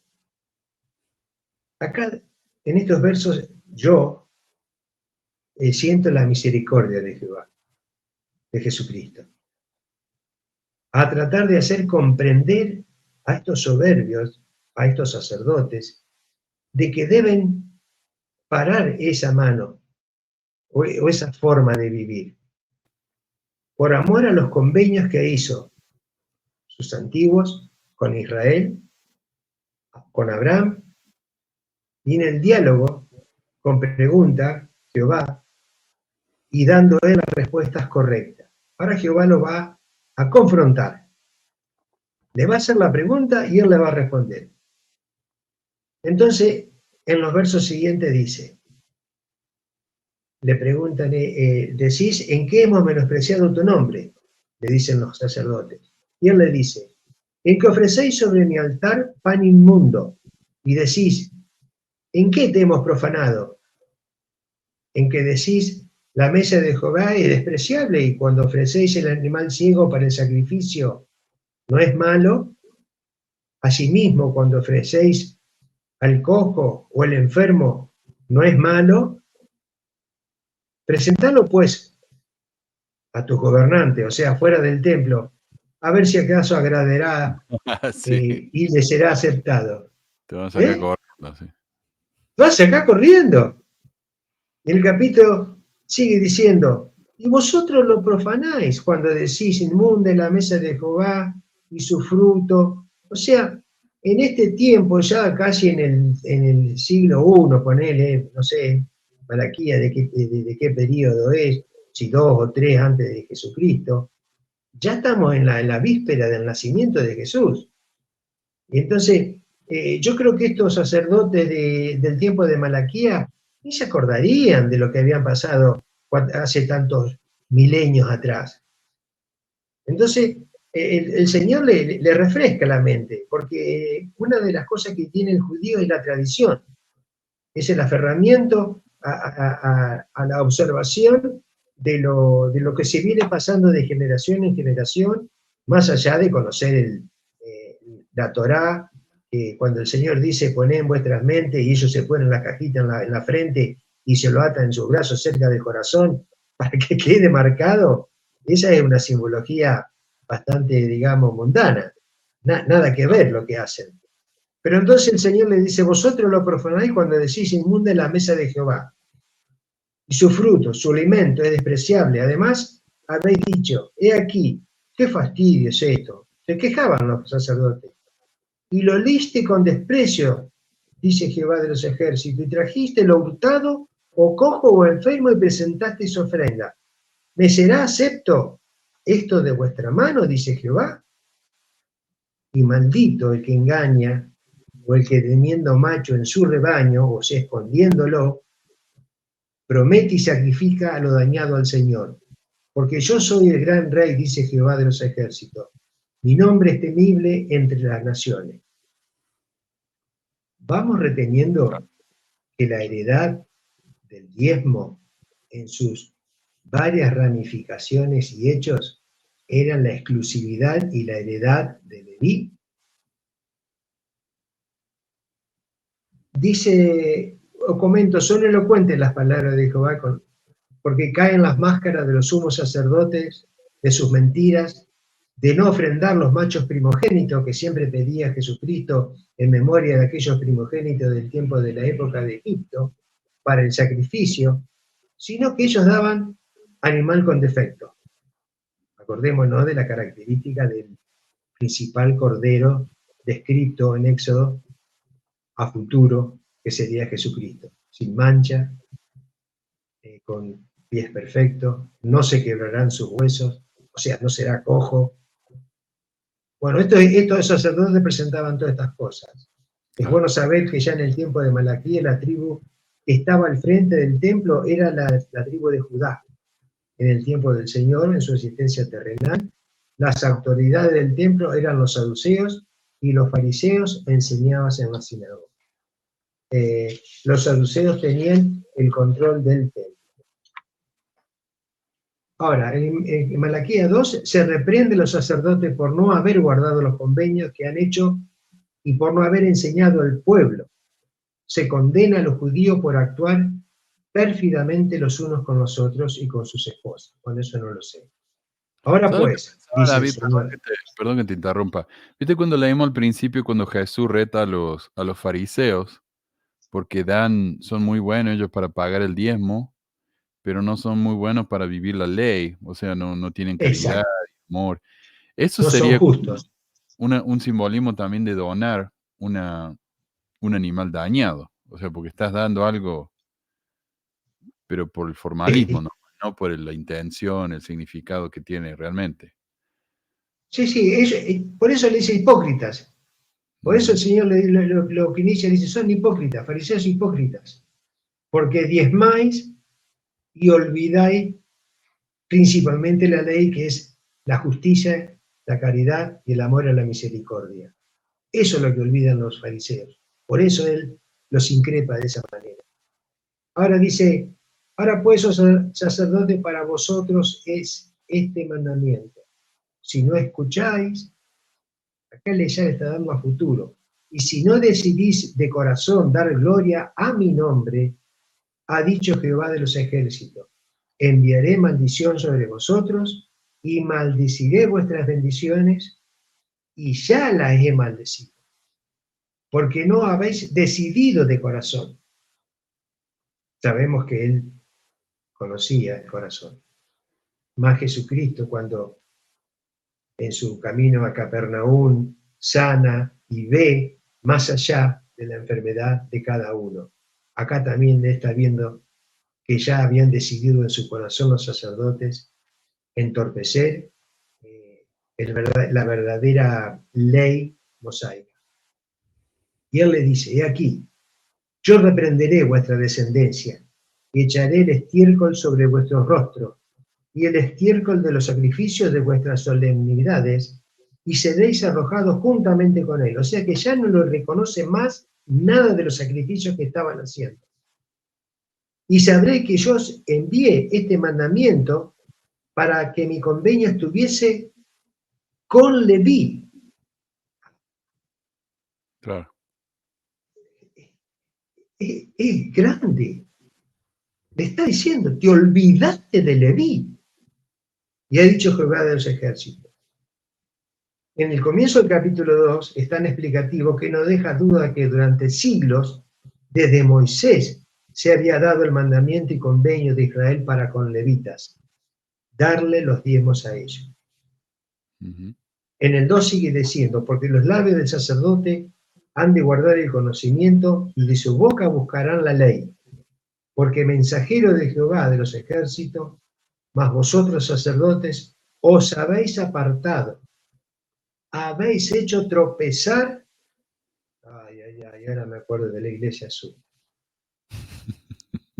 habéis corrompido, habéis apartado del camino, habéis hecho tropezar a muchos en la ley, habéis corrompido el convenio de Leví, dice Jehová de los ejércitos. Por tanto, yo también os he hecho viles y bajo ante todo el pueblo, puesto que vosotros no habéis guardado mis caminos y en la ley habéis hecho excepciones de personas. Hay historia de jueces corruptos en la época de los jueces. ¿No tenemos todo un mismo Padre? ¿No nos hemos creado un mismo Dios? ¿Por qué actuamos pérfidamente cada uno con su hermano, profanando el convenio de nuestros padres? Judá ha actuado pérfidamente, y en Israel y en Jerusalén se han cometido abominación, porque Judá ha profanado el santuario de Jehová, que él amó, y se ha casado con la hija de un Dios extraño. ¿Será? Habéis hecho cansar a Jehová con vuestras palabras y decís, ¿en qué le hemos cansado? Fíjate, vos la parsimonia de los sacerdotes. ¿En qué lo hemos cansado? ¿En qué decís? Todo el que hace mal es bueno ante los ojos de Jehová, y en los tales se complace. ¿Dónde está el Dios de la justicia? Por ser el final del Antiguo Testamento, es brillante en enseñanza de Jehová, porque prepara el camino que vendrá con su estado terrenal en los meridianos de los tiempos, y les dice a los sacerdotes que mediten en sus corazones, que sean puros, que no se olviden el compromiso de sus padres. Ya empezaban los sacerdotes a justificarse también, a querer que su obra fuera contemplada según sus opiniones, los del Sanedrín, y estaban errados, habían roto el convenio de mantener su fidelidad a su Dios, más bien se juntaron con idólatras. Y acá entramos en la parte final de Malaquía 3. Y les dice... Esto, perdone, David, sí, esto podría tener con el hecho de que, tendrá que ver con el hecho de que los judíos ahora ya no están en el desierto, están viviendo en la ciudad, entonces tal vez le está yendo bien y ya no tienen tantas ganas de pagar, ¿no? sus diezmos o de manera correcta, porque ya no necesitan tanto de Dios, digamos, ¿no? No están dependientes del maná, de la luz, del fuego, de todo eso, del cielo. Y sí, eso me es recuerda así. ¿cómo le dicen? A ver, ahí está. Que le dicen en el libro de Mormón, ¿no? Que está el ciclo del orgullo, que son cuando son pobres, trabajan Exactamente. duro, se enriquecen y luego cuando son ricos se ponen malos. Algo así me parece, ¿no? No, es que es exactamente así. Porque cuando Jesús viene a la tierra, ¿con quién encuentra la mayor oposición? Con el cuerpo de Sanedrín, con las escuelas de la intelectualidad mosaica, con los que interpretaban la ley, y en todo momento buscan hacerle caer, y el Señor, sabio, le menciona todo, de tus padres, de acá, de allá, cuando estabas en este lugar, cuando estaba en este lugar. Es cierto que están cómodos. Fíjate que ellos en un momento, algo simbólico, en la forma de vestir, usaban una clase de flecos de color. ¿Y qué hacía el cuerpo de Sanedrín? Cuanto más largo eran, más obediente a Dios eran. Cuando más era la camisa blanca y la corbata, más dignidad había dentro de tu cuerpo. ¿Hay simbolismo? Un montón.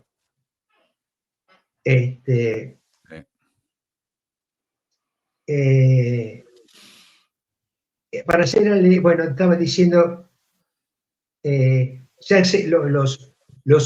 ese tiempo ellos ven, con Malaquías, están viendo que, nos está hablando Jehová, nos está cantando las 40, como decimos acá, nos está diciendo la verdad, y comienzan a querer justificarse.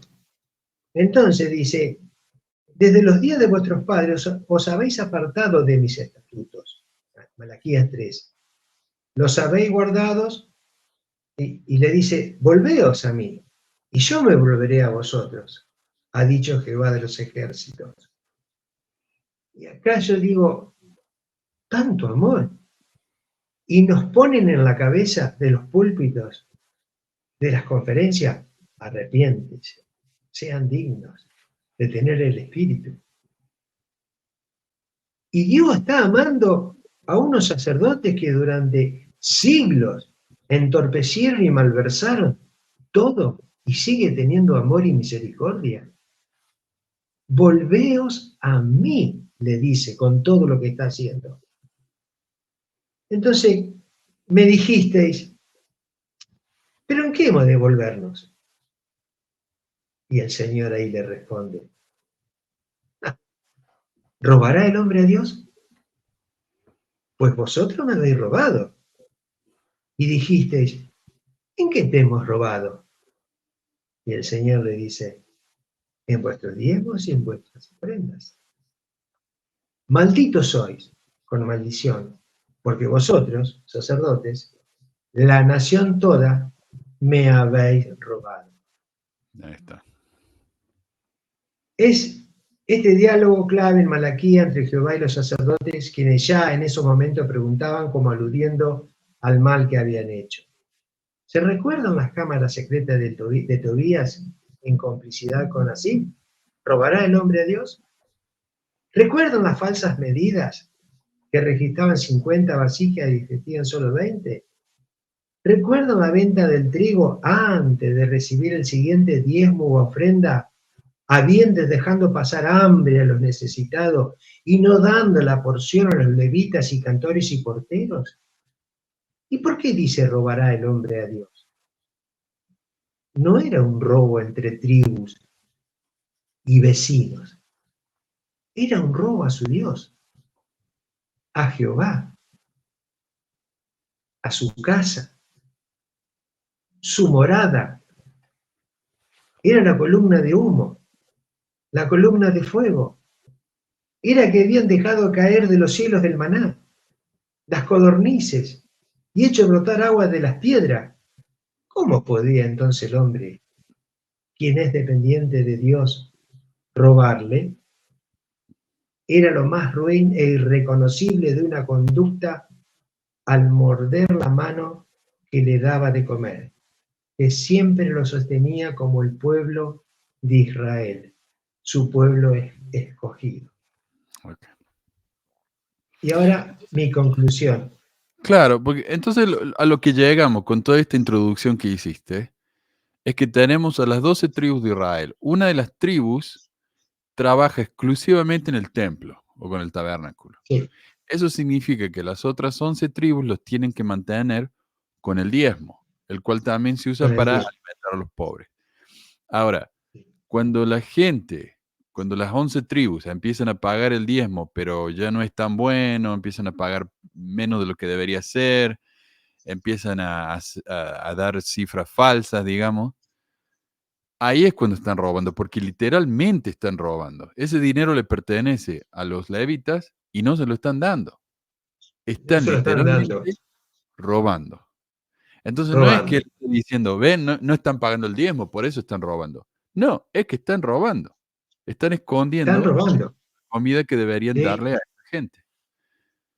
Es mucho más literal. Es más literal. Y cuando entran los diezmos, Tobías y Eliasib y los otros sacerdotes que hacen cámaras ocultas, en vez de poner 50 cántaros de aceite, ponen 20, el resto se lo llevan él a otro cuarto, el grano, y tampoco distribuyen lo que queda, el remanente que queda del diezmo, porque para eso era el diezmo, para ayudar al menesteroso, porque dice en la Escritura, ahí siempre va a haber menesterosos y pobres. Cuando el Señor dice en la conclusión, llega para cumplir su obra y la voluntad del Padre, y estando en agonía, el velo del templo se divide en dos.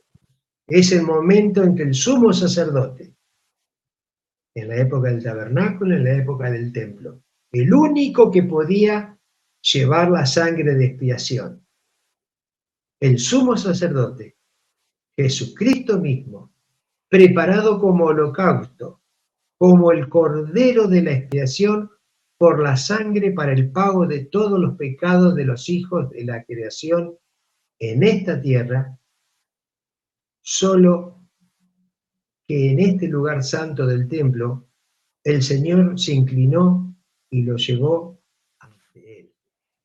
Es Ante el Padre, claro. precioso, es impactante, porque da cumplimiento a todo lo que se vino haciendo, el becerro por el pecado del mundo. Él lleva su sangre. Y es cuando dice que después va ante el Señor compartir la Santa Cena, que es el nuevo pacto. Enseña el cambio que hay en la interpretación de la ley, que es vivir lo espiritual de la ley y dejar lo ritual. Pablo lo enseña, así como los otros apóstoles. La ley de diezmo es y fue la herencia dejada por Jehová a la tribu de Leví. Los hermanos restantes, quienes componían el resto de la tribu de Jacob, eran los que debían diezmar la herencia de su hermano Leví, administrada por los sumos sacerdotes. Y mientras hicieran lo correcto, el pueblo era bendecido por las manos de Jehová. Entonces, si hoy hacemos una tabulamos algo y decimos, ¿qué significa hoy diezmo? Y muchos van a decir, expandir el evangelio, inmuebles y costos para las autoridades, riquezas, más riquezas, y nada que ver con lo que era realmente la ley de diezmo. Hoy en el 2024, en la entrevista, dice, todo miembro que cumpla con el diezmo es digno. Puede ingresar al templo. No puede ingresar. Bueno, en aquel tiempo no se ingresaba. Y si no cumplen, no tienen llamamiento, no tienen liderismo, están en contra del reino de Dios, no hay bendiciones materiales, aunque les mienten porque dicen que van a recibir y no reciben, y protección. En el libro de Miqueas, el Señor resume el Evangelio de la siguiente manera.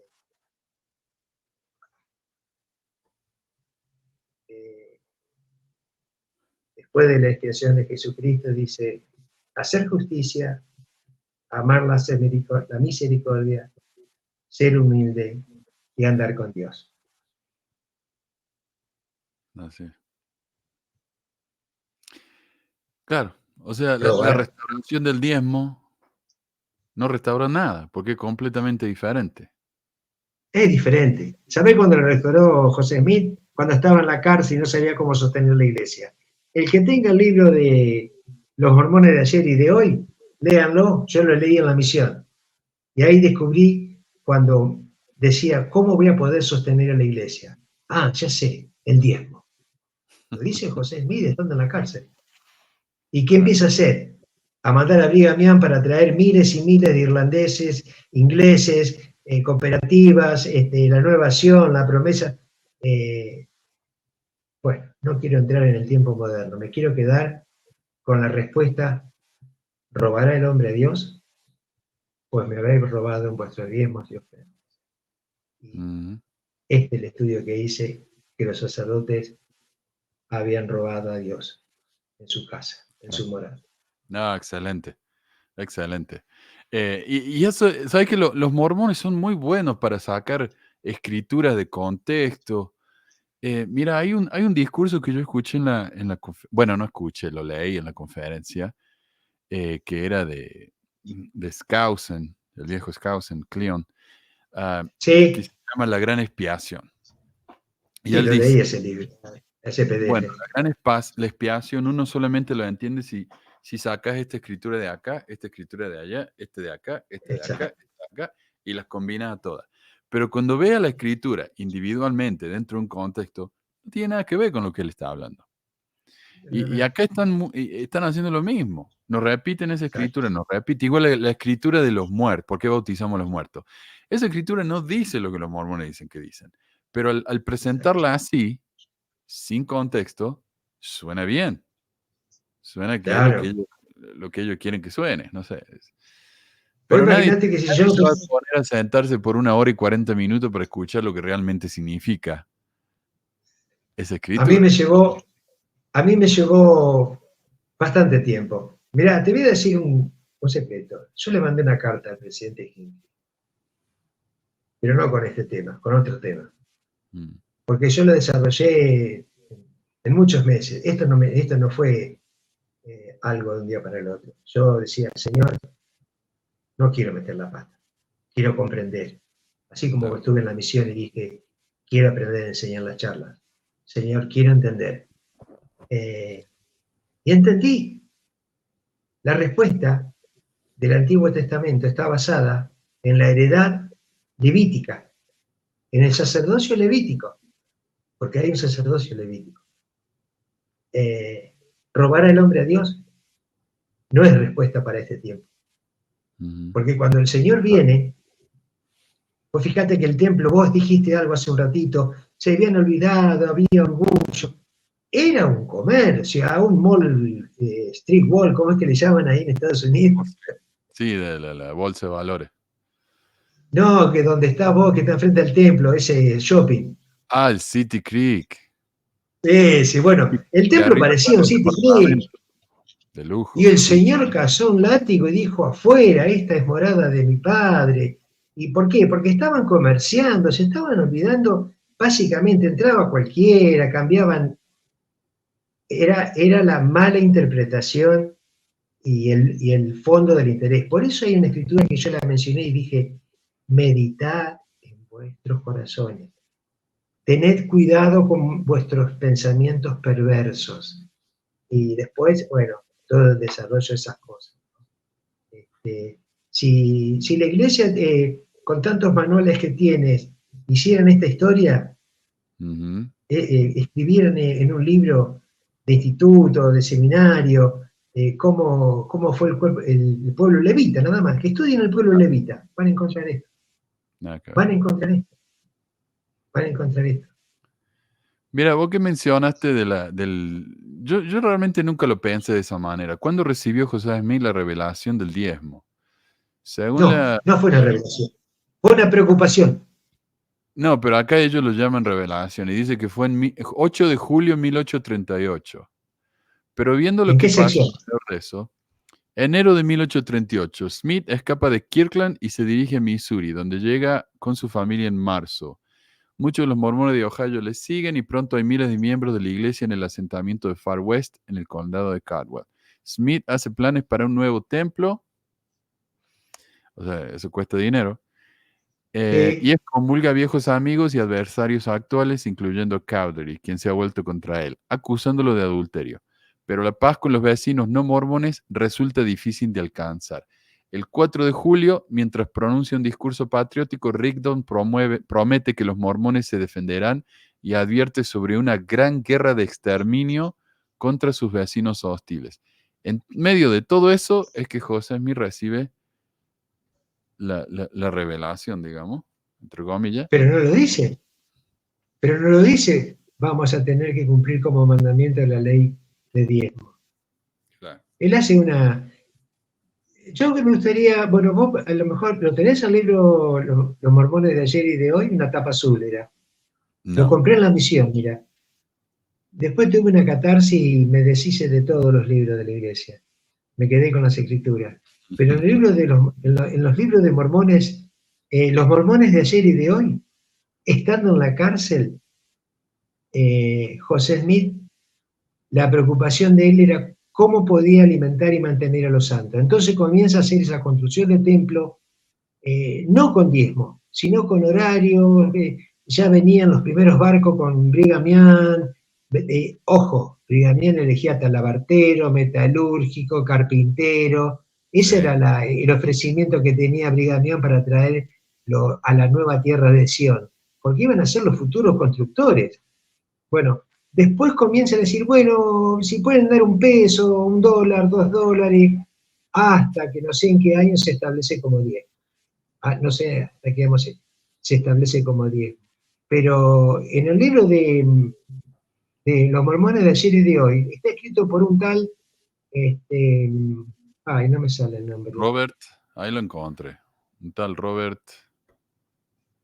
Muller, ¿o cómo es? Robert Mullen, dice. Muller. Te explico. Ese hombre no era mormón. Pero él lleva esa historia recopilada y se la entrega a la primera presidencia, si mirá la portada. Y en la portada de la primera presidencia se lo acepta como historia. Y la iglesia lo publica. Yo lo compré acá en Argentina, estando en la misión. De año 77, 78, algo así. No es un mormón. Y ahí dice cómo José Smith comienza a pensar en que tenemos que poner la ley de diezmo. No le llama la ley de diezmo. Piensa cómo puedo mantener la boca de los santos, estando en la cárcel. Y luego, bueno, viene todo eso que vos comentabas también y que vos decís. Pero han hecho un latiguillo de robará el hombre a Dios, pues me habéis robado vuestro diezmo y vuestra ofrenda.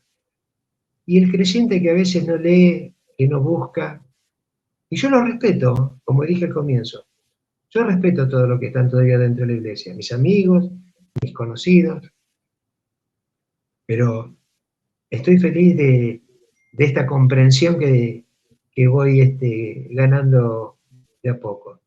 En temas básicos, la riqueza de la iglesia, te digo, Manuel, dará cuenta al Señor. Yo no creo que el Señor necesite dinero cuando venga el milenio. No necesita estaca ni templo. ¿Qué dicen en la iglesia? El Señor no necesita el dinero, es una prueba de nuestra fe. Si Él quiere, puede hacer que el profeta encuentre una montaña llena de oro y la iglesia es rica. La iglesia es rica.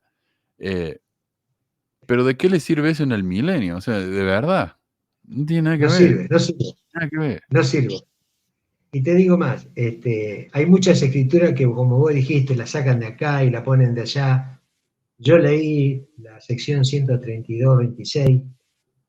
Podés cometer cualquier pecado, adulterar, fornicar, no derramar sangre inocente, no blasfemar.